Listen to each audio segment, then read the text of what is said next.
time. Merry, Merry, Merry Christmas in lòng gieo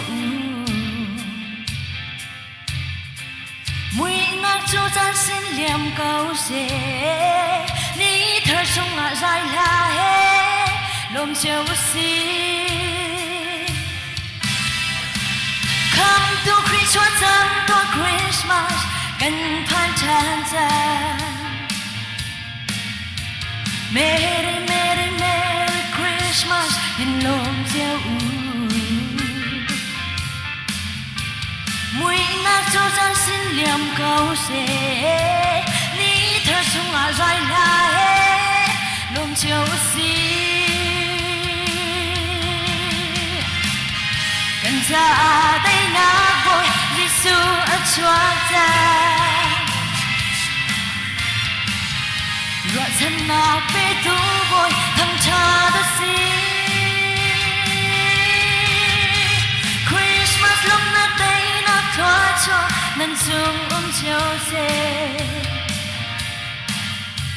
lấy chung mi dia để xin na rem nát cũng dê.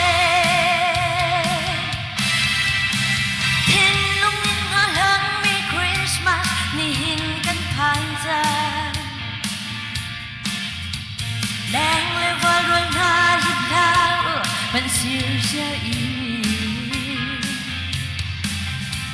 mùi nát châu tan xin liềm cầu dễ cân chân lung tay nát khám đang châu cầu dễ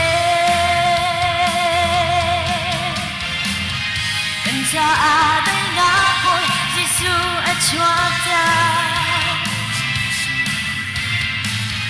Rọa thân nạc bê tú vội thằng cha đất xí.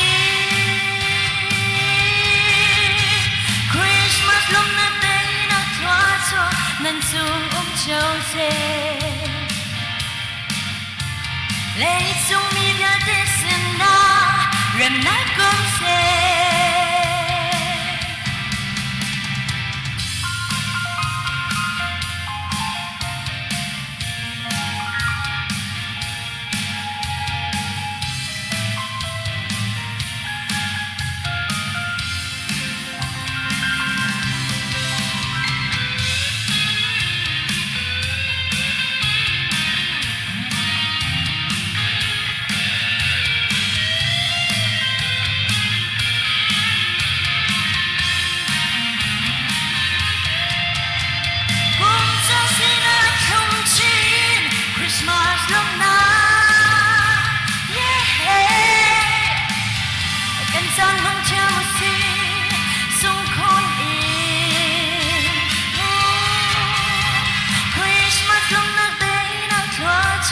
Nên dùng chiều dê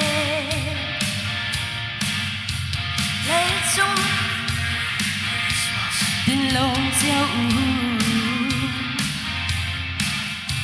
mùi ngạc cho gian xin liềm cầu dễ ní thơ sông ngã dài là hết lòng chiều xí.